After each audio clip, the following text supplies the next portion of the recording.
Miqtë të is, assalamu alaikum wa rahmatullahi wa barakatuhu. Mirë se takohemi edhe sot në emisionin Nën hijen e mëshirës, si zakonisht pra gjatë muajit Ramazan këtu në RTI.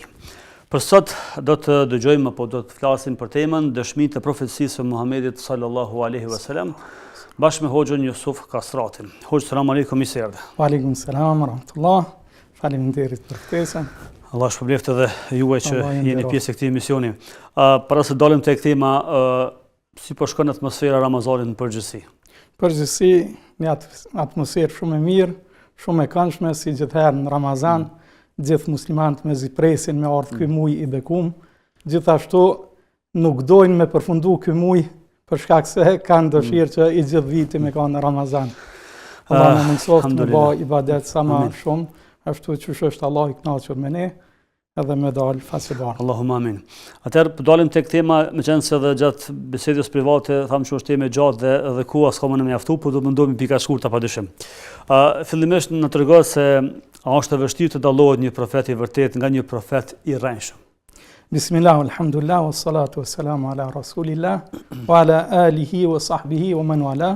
Allahun e falenderojmë, atë e lavdrojmë dhe vetëm prej tij kërkojmë ndihmë e falje.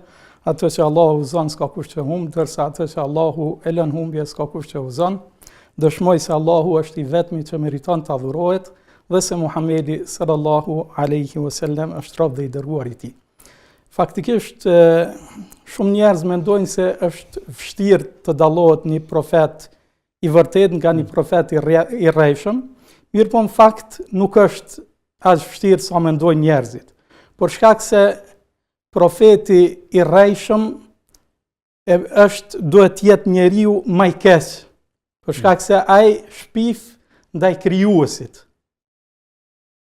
Allah thot: "Wa man adlamu mimman iftara ala Allahi al-kadhib." Kush është më i padrejt, kush është më zullumçar se sa ai që trillon për Allahun gënjeshtra. Do të thonë, ky njeri që shpif për Zotin, pretendon se është profet, duhet jetë njeriu ma i ult, ma i keq. Ndërsa në anën tjetër, ai që është profet i vërtet, duhet jetë njeriu ma i mirë, për shkak se është i zgjedhur i Zotit. Allahu nuk e zgjedh për profet ti askënd që nuk është me cilësit më të mira. Prandaj është lehtë me dallu njeriu më të mirë prej njeriu më të keq. Kështu që nuk është vështirë, pastaj nuk ka mundësi njeriu gjatë jetës, gjatë gjithë jetës, me qenë një mënyrë dyftyrsh, me i mashtru njerëzit. Patjetër se ajo dyftërsia e tij ka mu vrejt në sjelljen e tij ndonjëherë, në fytyrën e tij e kështu me radhë. Kështu që nuk ka mundësi një njeri, një profet i vërtet me i mashtru njerëzit, sidomos kur është fjala për profet, për njerëz që e pasojnë me miliona njerëz, nuk ka mundësi kurse si me i mashtru edhe me pretendu se është i vërtet, duke qenë i rrejshëm, sepse njerëzit do ta kuptojnë. Ka pas shumë njerëz që kanë pretendu se janë profet, mirë, po është marrë vesh puna e tyre, pastaj as tafërmit e tyre nuk i kanë besu, siç ka ndodhur rasti me Musejlemen el-Kedheb, që i kanë thonë Musejleme gënjeshtari, i cili ka pretendu në kohën e pejgamberit sallallahu alaihi wasallam se edhe ai është profet, mirë pas ata tafërmit të tij si kanë besu, po kanë thonë më i mirë është një gënjeshtari joni se sa një njeri i sinqert, por që nuk është prej nesh. Pra, pejgamberët edhe kur s'kanë qenë pejgamberë, sjellja e tyre ka qenë më ndryshe. Pra ka jap sinjale që mund të i besohet, jo ata të cilët kanë pasur kaluar të hidhur nëse mund themi, pastaj më thonë janë pejgamber. Në këtë rast, si ishte Muhamedi alayhis salam para se të vinte shpallja? Para se të vinte shpallja, pejgamberi sallallahu alaihi wasallam, fillimisht po flas shkurtimisht për jetën e tij para shpalljes. Dihet se pejgamberi sallallahu alaihi wasallam para se me lindi ka vdek baba, pastaj kur ka qenë në moshën 6 vjeçë i ka vdek nana. Pastaj i ka vdek edhe gjyshi Abdul Muttalibi, i cili e kanë marrë nën përkujdesje, pastaj ka mbet nën përkujdesjen e Abu Talibit. Pra ka pas një jetë të rëndë, mirë po ka qenë në një fis që ka qenë i nderuar, i respektuar, fisi më i respektuar në Mekke. Ka qenë, domethënë, me prejardhje fisnike. Dihet se qysh para se me ardh shpallja pejgamberit sallallahu alaihi wasallam, pra para moshës 40 vjeçe, që nga familjeria, gjithherë edhe gjyshi i vet e ka dashur më shumë se gjithë fëmijët e vet, gjithashtu Axha i tij Ebu Talibi e ka dashur më shumë se gjithë fëmijët e vet, edhe populli e kanë dashur gjithë. Edhe për shkak të sinqeritetit e vërtetësisë tij e kanë quajt El Emin, besniku, ai që nuk gënjen, ai që thot gjithmonë të vërtetën. Pra vetë ata e kanë dëshmu se ai njeri është besnik, është i vërtet, ka pas sjellje jashtëzakonisht shumë të mira. Pra, edhe para se me qenë pejgamber, ka pas tu cilësi. Për atë arsye edhe amanetet i kanë lënë te ai. I kanë besu. Derisa edhe mas e bë pejgamber, ka pas disa amanete të kurejshve, cilët ende si kanë besu pejgamberit sallallahu alaihi wasallam, ka pas në shtëpinë e tij, i ka porosit shokët e tij që me i kthy pastaj kur ka dashur me migru, me mërgu për Medinë. Atëherë Hoxh, mund të na flasësh pak për sjelljen e pejgamberit alayhis salam. Pejgamberi sallallahu alaihi wasallam, sjellja e tij ka qenë çush ka thon Aisha, kana khuluquhu al-Quran. Ajo sjellja morali i tij ka qenë Kurani, ka qenë një Kur'an i gjallë që ecë mbi tokë. Do të thonë ka qenë një sjellje për kryer, për atë edhe Allahu në Kur'an thot: "Wa innaka la'ala khuluqin 'azim." Me të vërtetë ti je në një shkallë të lartë të moralit, në një shkallë të lartë të sjelljes. Pastaj vetë pejgamberi sallallahu alaihi wasallam ka thonë: "Innama bu'ithtu li utammima makarim al-akhlaq." Me të vërtetë unë jam dërgu që t'i plotësoj virtytet morale. Pra, për mi plotësu virtytet e larta morale, virtytet e sjelljes. Na flisni Hoxh pak për ibadetin që bënte pejgamberi alayhis salam. Meqense pra kemi tregime që dim namazin, puna agjërimit, puna e kështu mirë, po na flisni pak për ibadetin që ka bërë. Faktikisht ibadeti i pejgamberit sallallahu alaihi wasallam është një nga dëshmitë e mëdha që ai ka qenë pejgamber. Që i bie? Sikur të ishte pejgamber profeti rrejshëm, nuk do të kishte bë shumë ibadet. Ndërsa pejgamberi sallallahu alaihi wasallam aq shumë ka bë ibadet, saqë si tregon Aisha radhiyallahu anha, Allahu qoftë i kënaqur me të, thoshte i enteshin këmbët nga adhurimi i gjatë. Edhe i thot njëherë Aisha, i thash pejgamberi sallallahu alaihi wasallam, pse po e mundon veten kaq shumë kur Allahu t'i ka fal gjitha gjunahet. Ato të kaluarat edhe gjitha që i bën, nëse i bën, edhe pse vetë pejgambert natyrisht janë mbrojtur prej gjunaheve të mëdha, ka mundësi ndonjë gabim të vogël me bë.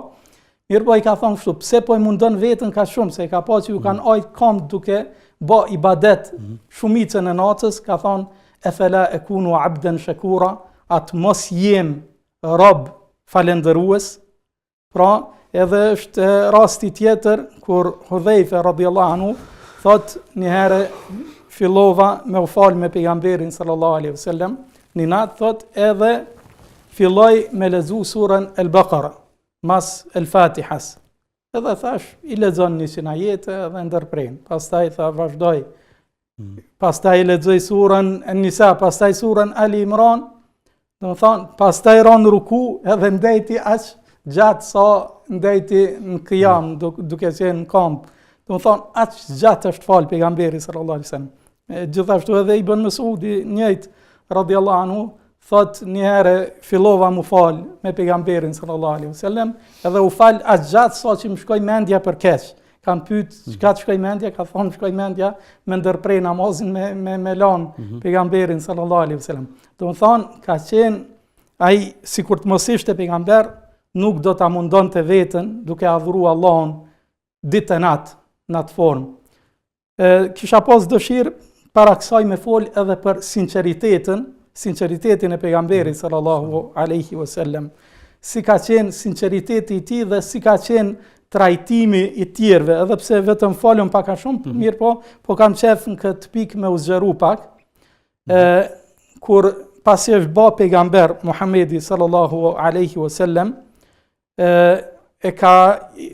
kur e urdhroi Allahu që i tha wa anzir ashiratakal aqrabin, tërhiqja vrejtën, paralajmëroi fisin tën tafën, ai hipi në kodrën Safa edhe i thirrri ata gjithë, ata erdhen me vrap, pastaj tha, çka mendoni po nëse ju them se pas kësaj kodre është duke ardhur një ushtri me kuaj, a do të më besonit?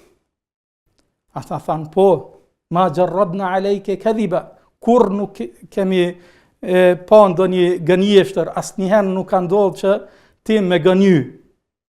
Edhe thot atëherë ta dini se unë po ju paralajmëroj nga një dënim i rënd. Çështja e Bulehebit faktikisht është një ndër dëshmit që vërteton se Muhamedi ka qenë me të vërtet profet. Kurejshet janë mundu me çdo mënyrë me dëshmu se ai nuk ka qenë profet i vërtet, për shkak se ua ka kundërshtu ato dëshirat e tyre, ua ka kundërshtu zotat e tyre cilët i kanë adhuru dhe nuk kanë dashur ata me ilan për shkak se kanë dashur me ndjek rrugën e baballarëve tyne. Në këtë rast pra Allah ka zbrit ajetin tabbet yada abi lahabin wa tab, ju thafshin duart ose mallkuar qofshin duart ose Ebu Lehebi dhe është mallkuar, edhe prap se prap Ebu Lehebit nuk i ka shku mendja, sikur kishte thonë ai, po bëhem musliman. Ishte pase ajo thirrja, faktikisht Kurani nuk qenë ka i vërtet, se tha që ky njeri është i mallkuar, ky nuk bëhet musliman. Mirë po nuk ja ka mundsu Allah me bë atë punë, domethënë, ka qenë shumë lehtë. Pastaj ka raste tjera shumë të mëdha që dëshmojnë sinqeritetin, vërtetësinë e pejgamberit sallallahu alaihi wasallam. Është rasti kur pejgamberi sallallahu alaihi wasallam ka mbri në Medinë, ka qenë një ndër rabinët ose dietarët më të mëdhenj hebrenj, i cili ka shku në Medinë duke shpresu se ja ka marrë mendja se do të vini profet i Zotit, profeti i fundit i Zotit në Medinë, edhe ka shku aty kur ka ardhur pejgamberi sallallahu alaihi wasallam në Medinë, ka shku edhe me pa se është me të vërtet ashtu siç po thon, thot në momentin që e kum pa pejgamberin sallallahu alaihi wasallam, e kum kuptu që fytyra e tij nuk është fytyrë e një gënjeshtari. Pra është i vërtet. Pastaj gjithashtu është rasti i Herakliut, i cili kur ja ka bë pyetjet Ebu Sufjanit për pejgamberin sallallahu alaihi wasallam, në atë kohë Ebu Sufjani nuk ka qenë musliman, kur ja ka bë pyetjet a është njeri fisnik, a ka gënjur ndonjëherë, a mos e ka pas ndonjë paraardhës, mbret apo kështu me radhë, i ka bë disa pyetje me të cilat ka dashur me vërtetuar është profet apo është vetëm gënjeshtar. Pastaj në fund i ka thonë që sikur tisha, e ka pyet edhe për Ebu Sufjanin, e ka pyet për sinqeritetin e tij, ka thonë kur asnjëherë nuk ka ndodhur me gënjy. Pra Ebu Sufjani duke qenë armik i tij, e ka dëshmu që nuk gënjen. Po, pastaj Herakliu dihet që në fillimisht e ka pranu, ka thonë sikur të kisha qenë aty, do t'ja kisha la këmbët. Edhe thot ky ka me marrë edhe këtë vendin ku jam unë, se e ka ditë mirë, po pastaj nga frika, nga populli vet, fatkeqësisht nuk e ka pranu Islamin. Librat e mëparshëm a e kanë paralajmëruar ardhin e profetit Muhammed alayhis salam? Po, padyshim, edhe Allah tregon në Kur'an që yajidunahu maktuban indahum fi at-Taurati wal-Injil. Ata e gjejnë, e kanë ata, domethënë për profetin, e kanë në Teurat edhe në Injil. Është i përmendur edhe në librat e mëparshëm, edhe ka citate të ndryshme, edhe sot e kësaj dite kanë mbetë, edhe pse shumë prej tyre janë shtrembru, mirë po ka citate të ndryshme që tregojnë, dëshmojnë qartë ardhjen e profetit Muhammed sallallahu alaihi wasallam. Ka libra të ndryshëm, cilat flasin për këtë. Prej librave të parë në këtë çështje është një libër i një priftit njohur i Katalonisë, Anselm Turmeda, pastaj ka marrë emrin Abdullah Turjuman, është një tregim shumë interesant se si e ka pranu Islamin. Ai është prej të parëve që e ka dëshmu ardhjen e pejgamberit sallallahu alaihi wasallam përmes Biblës. E ka shkruar një libër pas e ka pranu Islamin. Rasti se si e pranon Islamin është shumë interesant, mirë po është libri edhe në shqip, faktikisht baba jem, Allah më shiroft, e ka përkthy nga gjuha franke, përse përqafova Islamin, Anselm Turmeda, kështu titullohet libri, kush don mundet me marrë me lezu. Mirë po, është rasti me të vërtet shumë interesant, është rasti i Abdullah ibn Selami që përmendëm prej dietarëve më të mëdhej, edhe do të kisha pas qef me tregu ngjarjen e tij shkurtimisht.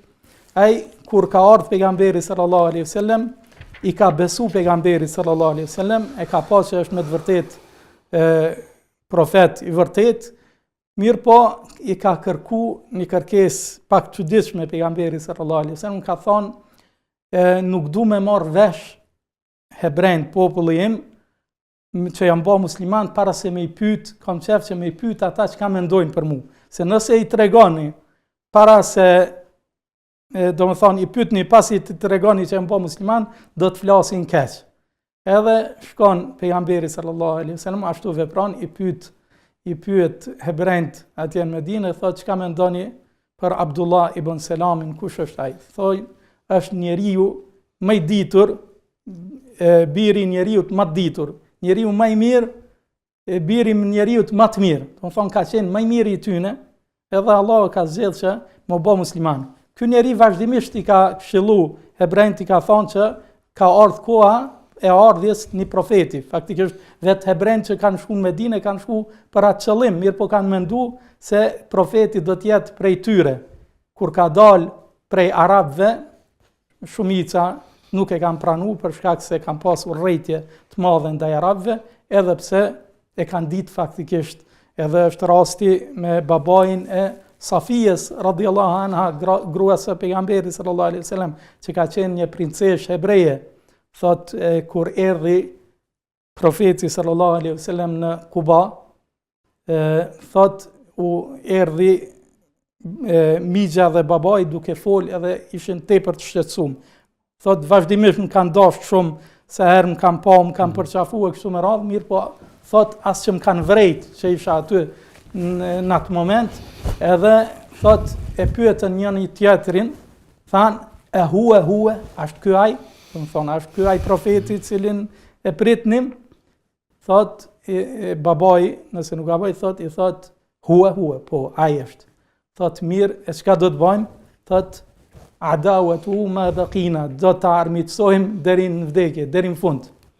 Edhe pse e kanë ditë se është profeti i Zotit, e kanë kundërshtuar. Pra ka dëshmi të shumta, e kanë ditë edhe sot e kësaj dite gjendet. Madje në disa libra të Teuratit është i shkruar qartë në disa versione emri Muhammed. Do të thonë në hebraisht. Është edhe sot e kësaj dite. Gjithashtu ata njerëz që pranojnë Islamin vazhdimisht, kemi pa vazhdimisht, shohim priftrin ose ish priftrim faktikisht, Jusuf Estesi e shumë tjerë, që Gary Miller për shembull ka qenë gjithashtu prift, ka shkruar libër për Kur'anin, është The Amazing Quran, Kurani Mahnitshëm, një libër shumë i mirë ku i tregon gjithashtu disa dëshmi për vërtetësinë e Islamit dhe të pejgamberit sallallahu alaihi wasallam. Pastaj ka shumë priftrin e njerëz të fesë, edhe rabin që e kanë pranuar Islamin, ka të krishterë shumë të ndryshëm, budistë kështu me radhë. Kemi, besoj edhe ti edhe unë kemi shok, unë kam shok gjerman që janë hoxhallar, disa ndryshëm. Pa ka shembuj të shumtë. Kjo dëshmon që me të vërtetë Atëherë, Hoxh, padyshim që gjatë jetës së pejgamberit selam si profet ka pasur mrekulli të shumta. Por a ka ndonjë mrekulli të pejgamberit alayhis salam që ka mbetur ende në ditët tona? Po, padyshim që ka mrekulli të shumta që kanë mbetur deri në ditët e tona, dihet është Kur'ani. Por para se me fol për Kur'anin, i kisha përmend vetëm shkurtimisht disa mrekulli të tjera. Për shembull, në kohën e pejgamberit sallallahu alaihi wasallam ka ndodhur disa mrekulli si qarja e hënës, e cila përmendet në Kur'an, ku thuhet iqtarabati as-sa'atu wa inshaqqa al-qamar. Kiameti u afrua dhe hëna u qa. Pra kjo ngjarje përmendet në Kur'an kur kërkuan prej pejgamberit sallallahu alaihi wasallam që me u qa hana, e luti Zotin edhe ja mundsoi Allah. E pan, gjithë e pan qarjen e hënës, edhe kjo është përmendur në Kur'an. Pastaj rrjedhja e ujit prej gishtrindve të pejgamberit sallallahu alaihi wasallam, shumimi i ushqimit, shërimi i disa të smurve me lejen e Allahut, e kështu me radhë, ka pas shumë mrekulli. Mirë po, mrekullia kryesore, cilën e kemi edhe sot e kësaj dite, është Kur'ani, fjala e Allahut. Këtë e kemi edhe sot e kësaj dite. Madje në Kur'an ka dëshmi shumëta padyshim për vërtetësinë e Kur'anit, që vërtetojnë se Kur'ani nuk mund të jetë fjalë e ndonjë njeriu, fjalë e ndonjë krijese. Ai është vetëm fjalë e Zotit. Çdo libër e ka një lloj stilit vet, një lloj mënyrën se si e ka shkruar autori. Kur'ani, përderisa është prej Zotit, duhet ta ketë një stil tepër të veçantë. Dhe atë ka faktikisht. Kur'ani nuk është as prozë as poezi. Kur'ani ka zbrit në kohën dhe në popullin arab. Populli arab në atë kohë ka qenë poezia, proza dhe poezia faktikisht ka qenë tepër e zhvilluar. Faktikisht Allahu e ka thënë Kur'anin që me i tregu, edhe pse ata e kanë pas atë gjën më të zhvilluar që e kanë pas arabt, ka qenë gjuha e tyre, proza e poezia. E ka dërgu Allahu Kur'anin me një stil që se ka njoft. As nuk është prozë, as nuk është poezi. Mirë po është jashtëzakonisht tepër i veçantë, tepër tërhec. Edhe për atë arsye kur nuk bëhet bajat një fanyre. Çdo herë që e lexon, paramendo kush nëse dikujt do t'i thuaj po t'i jap kaq para për shembull, mirë po duhet ta lexosh një libër caktuar 100 herë. 100 herë. Ai ndoshta kish pranuar me hym burg, mirë po mos me lexu. Nuk ka libër që lexohet 10 herë më shumë se nuk bëhet bajat, përveç librit të Zotit. Libri i Zotit nuk bëhet bajat asnjëherë. Te ke pa surja El Fatiha. Sa herë lexohet gjatë ditës namaz, në çdo rekat. Mirë po sa herë që e lexojmë, vetëm më shumë na ftohet dashuria për ta. Pastaj muslimanët e lexojnë Kur'anin vazhdimisht, sidomos ata ka miliona hafeza. Para mendoje, domethënë në botë ke miliona njerëz që e kanë mësuar Kur'anin përmendsh. Edhe Allah e thotë وَلَقَدْ يَسَّرْنَا الْقُرْآنَ لِلذِّكْرِ فَهَلْ مِن مُدَّكِرٍ.